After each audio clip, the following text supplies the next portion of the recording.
Hello friends, मैं एक बार फिर आप लोगों के साथ। तो चलिए हम भाग 2 को स्टार्ट करते हैं। हिंदी साहित्य का इतिहास, आचार्य रामचंद्र शुक्ल जी का। चलिए हम इसे अब आगे करते हैं भाग 1 से। महावीर प्रसाद द्विवेदी और श्याम सुंदर दास के प्रसंग खड़ी बोली गद्य के प्रसार काल में आते हैं। यहाँ ध्यात वह है कि दोनों इतिहासकार के अपने समकालीन हैं और किसी कदर प्रतिस्पर्धी भी। तब विशेष बात यह है कि उनकी कमियां जैसे निर्भीक भाव में दिखाई गई है, उससे कुछ अधिक उत्साह के साथ उनका वैशिष्ट और योगदान अंकित हुआ है।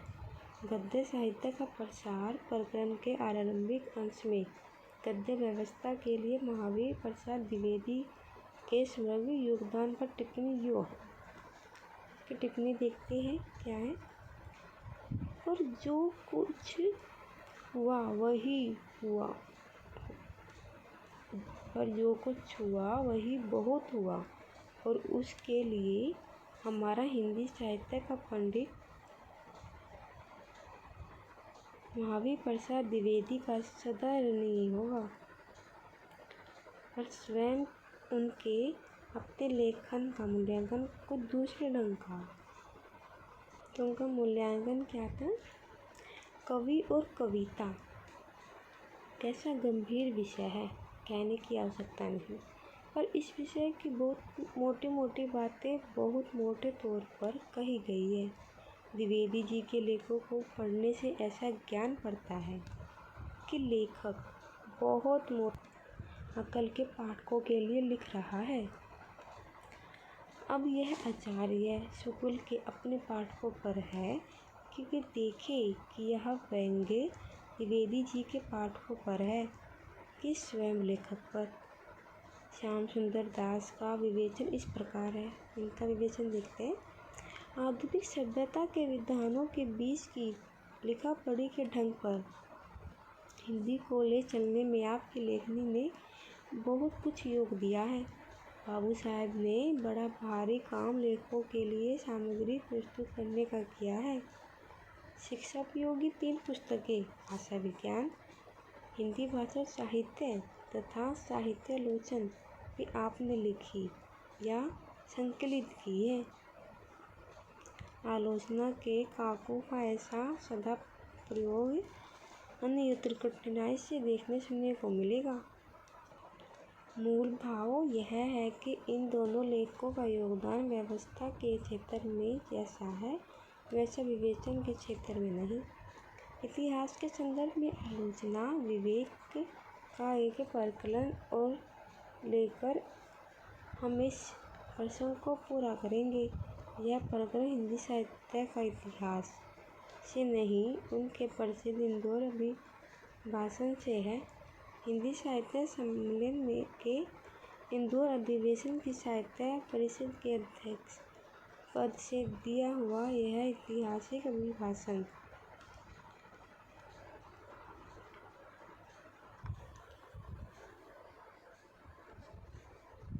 1935 बाद में काव्य के अभिव्यंजनावाद शीर्षक से प्रकाशित हुआ। साहित्य परिषद के इन अभिभाषणों में एक प्रथा यह रही है कि भाषणकर्ता अपना मूल विवेचन करने के साथ साथ हिंदी साहित्य की पिछली गतिविधि और प्रकाशित कृतियों पर भी अपने विचार व्यक्त करता है। आचार्य शुक्ल के इस अभिभाषण में मूल विवेचन काव्य में अभिव्यंजनावाद कुछ ऐसा ख्यात हुआ कि उनका यह कालक्रमिक साहित्यिक सर्वेक्षण एक तरह से पाठकों की आँख में कुछ ओझल जैसा हो गया। इस सर्वेक्षण में उस समय के और बाद के भी 2 शीर्षक रचनाकार जयशंकर प्रसाद और प्रेमचंद पर आलोचनात्मक तुलनात्मक टिप्पणी बड़े महत्वपूर्ण और भावी मूल्यांकन के लिए दिशा निर्देशक हैं। दोनों के वैशिष्ट्य के अत्यंत संक्षेप में परख करते हुए वह अंश इस प्रकार है। पहले प्रकरण नाटक का है। वहाँ लिखते हैं, यह देखकर मुझे अत्यंत आनंद होता है कि प्रसाद जी के नाटकों में इस प्रकार के विकास के पूरे लक्षण मिलते हैं। मेरे देखने में अच्छे सामाजिक नाटकों का भाव अभी बना है। इसके लिए प्रसाद जी से न कहूँगा। जिस ऐतिहासिक क्षेत्र को उन्होंने लिया है उसी के भीतर उन्हें अपनी प्रतिभा का उत्तरोत्तर विकास करना चाहिए। फिर प्रश्न उपन्यास का, जहाँ केंद्र में है प्रेमचंद। यह सर्वेक्षण इस प्रकार चलता है। तो देखिए प्रेमचंद के बारे में क्या कहते हैं उनके उपन्यास के उसमें। वर्तमान सामाजिक जीवन के विविध पक्षों और अंतर्वृत्तियों की बड़ी परख प्रेमचंद जी को मिली है। उन्होंने हिंदी के उपन्यास क्षेत्र को जगमगा दिया। वे हमारे गर्व और गौरव के कारण है। मेरे देखने में उत्कृष्ट कोटि के ऐतिहासिक उपन्यासों का भाव जो क्या त्यों बना है। यदि जयशंकर प्रसाद इस ओर भी ध्यान दे तो इस भाव की पूर्ति बहुत अच्छी तरह हो सकती है। पूरे सर्वेक्षण का निष्कर्ष यह है कि ऐतिहासिक नाटकों का क्षेत्र प्रसाद का है, सामाजिक उपन्यासों का प्रेमचंद का। रामचंद्र शुक्ल के जिस आलोचक विवेचक का प्रमाणीकरण प्रवृत्ति इतिहास करता है और यह संभावना तब प्रकट की गई है कि प्रेमचंद के गोदान और प्रसाद की कामायनी और इरावती, ये इरावती कामायनी प्रसाद जी की है, जैसी शीर्षक कृतियाँ भी प्रकाशित होने को है। इस आलोचनात्मक विवेक में आचार्य शुक्ल का इतिहास दर्शन बड़े परिष्कृत और प्रौढ़ रूप में विकसित हुआ है, जो अलग से इतना कहा नहीं गया जितना कि स्वतः इतिहास लेखन में से अद्भुत होता है। जैसा कि सहृदय और संवेदनशील इतिहासकार ने यहाँ भी अपने को सशब्द वास्तव दोष से बचाया हो। इतिहास से दर्शन का आख्यान तो जैसे संकेत किया गया इतिहास के ठेके उपोद्घात में ही हो गया है, जबकि प्रत्येक देश का इतिहास लगभग आधे पृष्ठ में यह प्रसंग पूरा हो जाता है। जो दर्शन की फिर 630 पृष्ठों के सुदीर्घ इतिहास में नाना रूपों में फलित होता दिखता है। यह भारतीय परंपरा का दर्शन है, अनुभूति के स्तर पर, न कि पाश्चात्य परंपरा का ज्ञान प्रेम या फिलोसफी। अपनी आरंभिक उत्पत्ति में इतिहासकार ने बताया है, साहित्य जनता की चित्तवृत्तियों का संक्षिप्त प्रतिबिंब होता है और इन्हीं चित्तवृत्तियों की परंपरा को परखते हुए साहित्य परंपरा के साथ उनका सामंजस्य दिखाना ही साहित्य का इतिहास कहलाता है। तो देखिए साहित्य का इतिहास किसे कहा है कि जनता की चित्तवृत्तियों का संक्षिप्त प्रतिबिंब होता है और इन्हीं चित्तवृत्तियों की परंपरा को परखते हुए साहित्य परंपरा के साथ उनका सामंजस्य दिखाना ही साहित्य का इतिहास कहलाता है। इस सामंजस्य को देखने के लिए आचार्य शुक्ल का इतिहास और आलोचना कर्म निहित है। इस प्रसंग में लेखक ने जनता और शिक्षित जनता को जहाँ और जैसे विभक्त किया है उसका कुछ विवेचन हम कर चुके हैं। इसी क्रम में इतिहास का विशेषण मध्यकाल के संदर्भ में जनता और दरबार के बीच महत्वपूर्ण विवेक करता है। यह स्मरणीय है कि अनेक साहित्यकारों ने सामान्य इतिहास लेखन के समांतर साहित्य के इतिहास को भी राजा महाराजाओं, चाहे वक्त और शासन पद्धतियों के क्रम में व्यवस्थित करना चाहा है। एलिजाबेथन युग, विक्टोरियन युग या कि सामंत काल, कुछ ऐसे ही नामकरण है। इस गहमा-गहमी के बीच रामचंद्र शुक्ल बराबर अपनी प्रतिज्ञा पर कायम रहते हैं कि साहित्य का विकास जनता की चित्तवृत्तियों से जुड़ा हुआ है। इस प्रसंग के सामने निर्भ्रात विवेचन का रीतिकाल से भिन्न और क्या उपयुक्त अवसर होगा, जबकि जब बड़ी संख्या में कवि किसी न किसी रूप में आश्रित थे, तब रीतिकाल का सामान्य परिचय पूरा करते और इस प्रकरण में समापन करते हुए इतिहासकार लिखता है, इस काल को रस के विचार से कोई श्रृंगारकार कहे तो कह सकता है। श्रृंगार के वर्णन को बहुतरे कवियों ने अश्लीलता की सीमा तक पहुंचा दिया था। इसका कारण जनता की रुचि नहीं, आश्रयदाता राजा महाराजाओं की रुचि थी, जिनके लिए कर्मठता और वीरता का जीवन बहुत कम रह गया था। साहित्य के इतिहास के संदर्भ में यहाँ जनता और राज्यपाल की रुचि के इस गुणात्मक अंतर को आचार्य शुक्ल के ही एक प्रिय प्रयोग के सहारे कहे तो बड़े ठिकाने से रेखांकित किया गया है। अंतिम वाक्य के उत्तरार्ध में व्यंग्य अधिक है या कि निषाद। ठीक है, पाना मुश्किल है। पूरे इतिहास प्रवाह में चलने वाले इस आलोचना विवेक की सीमा आती है वहाँ जहाँ आलोचक आधुनिक काल में पहुँचकर पाठकीय अर्थ आक्षेप और सह अर्थ व्याख्या के अंतर को ध्वनित कर देता है। संदर्भ छायावादी काव्य का है। एकदम नई उभरती इसी काव्यधारा की बड़ी अंतर्दृष्टि, सहानुभूति तथा पूरे आत्मविश्वास के साथ इतिहासकार आलोचक विवेचना करता है। कुछ सामान्य प्रवृत्तियों का परिशीलन करते हुए वह इस काव्य विधान के मर्म क्षेत्र में प्रवेश करता है। नए ढंग के लाक्षणिक अप्रस्तुत विधान, प्रकृति चित्रण और गीतात्मक स्वरूप का विश्लेषण करने के बाद वह छायावाद की सूक्ष्म अर्थ प्रक्रिया में बैठता है। जहाँ उसका आलोचनात्मक असंतोष उजागर होता है। वह लिखता है, जिन वस्तुओं के आधार पर उक्तियाँ मन में खड़ी की जाती है उनका कुछ वाक्य कला के अनूठेपन के लिए पंक्तियों के इधर उधर से हटा भी लिया जाता है। अतः कहीं कहीं व्यवस्थित शब्दों की व्यंजकता पर्याप्त न होने पर भाव अस्फुट रह जाता है। पाठक को अपनी ओर से बहुत कुछ आश्रित करना पड़ता है, जैसे नीचे की पंक्तियों में। फिर उदाहरण स्वरूप प्रसाद की लहर, ये लहर है ये प्रसाद जी की है, के 4 पंक्तियों को उद्धृत करके उनकी व्याख्या की जाती है। यह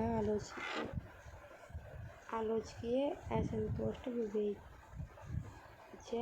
काव्य की ही तरह सूक्ष्म है, जो अपेक्ष प्रयोग में वंचित होता है, जिसे आज की लक्षणा में अतिव्याख्या कहना चाहते हैं। आधुनिक खड़ी बोली में द्विवेदी युगीन इतिवृत्तात्मकता के बाद प्रस्तुत छायावादी काव्य में ही अर्थ संगतता, अर्थ के विविध स्तरों की टकराहट आरंभ होती है। यह प्रक्रिया काव्य दोष नहीं, आधुनिक काव्य वैभव है। एमसन के प्रयोग में चाहे तो अर्थ संदिग्धता कह ले, वही पाठकीय सक्रियता अपेक्षित होती है अर्थ व्याख्या क्षमता के रूप में। इस अर्थ व्याख्या के फिर अपने सीमांत है, जहाँ से अधिव्याख्या का क्षेत्र आरंभ हो जाता है, जो अवश्य भाविक आलोचक के लिए वर्जित प्रदेश है। पर इस संदर्भ में जोड़ना होगा कि कभी कभी अजरत होता है इस सीमा को समझकर नहीं, यह देखकर कि पाखंड प्रतिषेध शीर्षक से छायावाद रहस्यवाद पर कटु प्रहार करने वाले 10 कवित्वों की माला, जिन्हें कवि ने अनियत दंड प्रहार बताया है, दंड के प्रहार से लगेंगे तुझे। आलोचकीय टिप्पणी के सहित लिखने वाला कैसे छायावाद की इतने सूक्ष्म स्तर पर सहानुभूतिपूर्ण व्याख्या प्रस्तुत करता है। इतिहास अपने अंतिम चरण में स्वभावतः लेखक के समकालीन दौर में पहुँचता है। यहाँ कठिनाई आती है निकट दृष्टि की। अंतराल विहीन दृष्टि की अपनी सीमा होती है।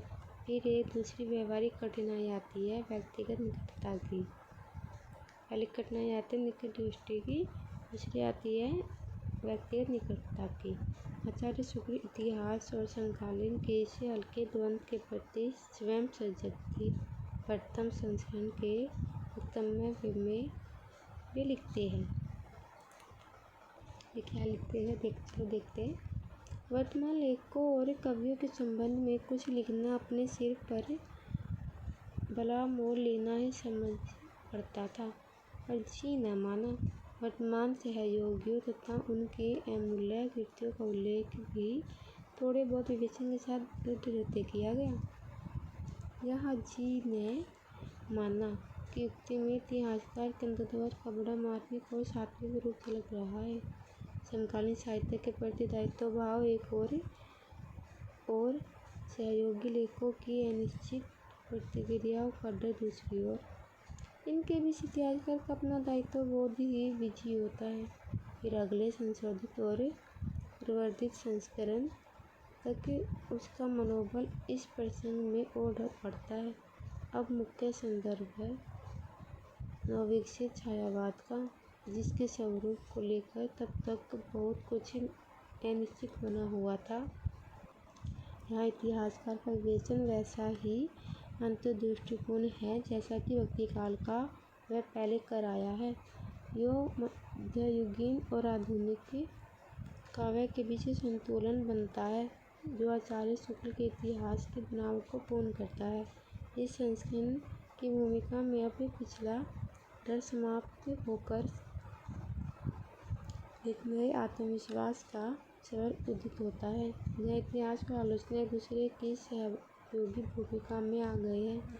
लेखक कहता है, इस संस्करण में समसामयिक साहित्य का अब तक का आलोचनात्मक विवरण दे दिया है, जिससे आज से साहित्य की गतिविधि का पूरा परिचय प्राप्त होगा।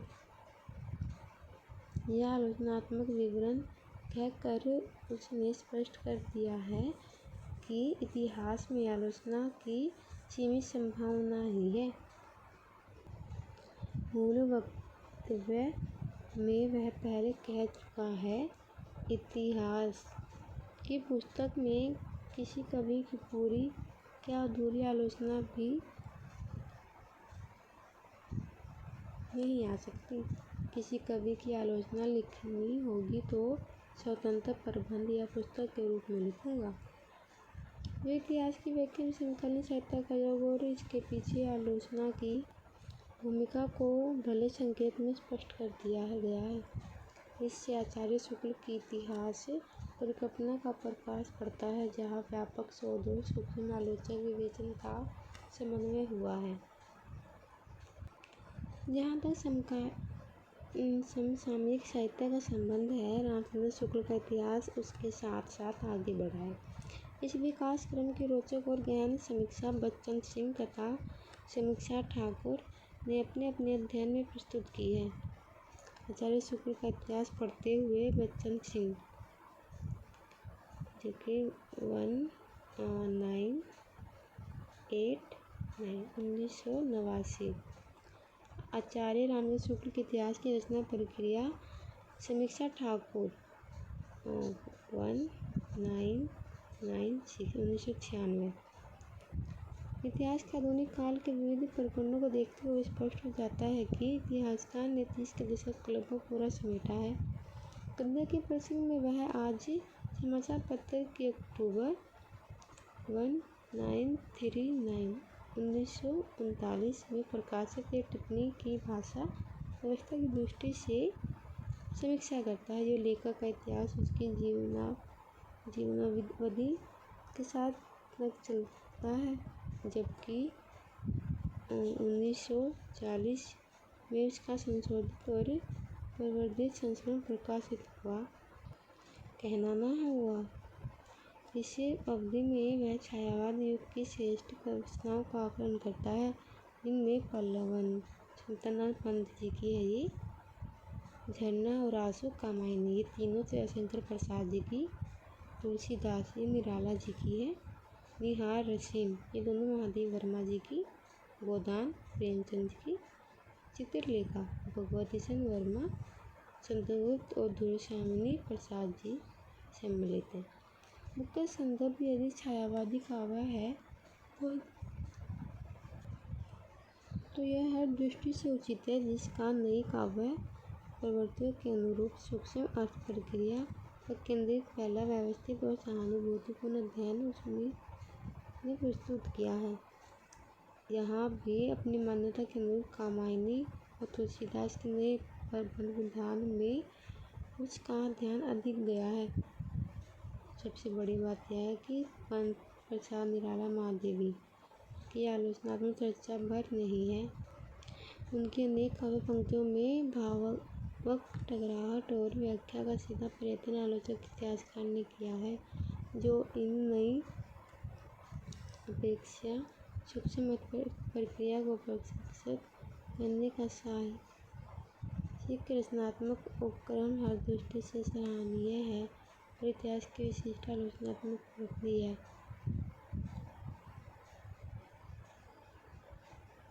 एक रोचक तथ्य इस प्रसंग में यह है कि आधुनिक काल में पहुंचकर लेखकीय वृत्तों के अंतर्गत इतिहासकार रचनाकारों की जाति का उल्लेख नहीं करता।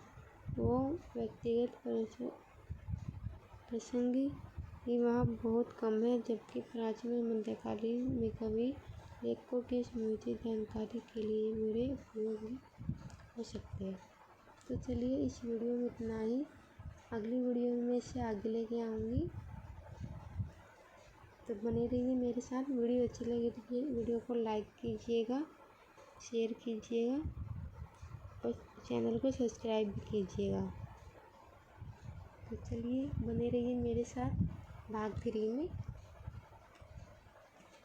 हिंदी साहित्य का इतिहास आचार्य रामचंद्र शुक्ल जी का। जी नमस्ते।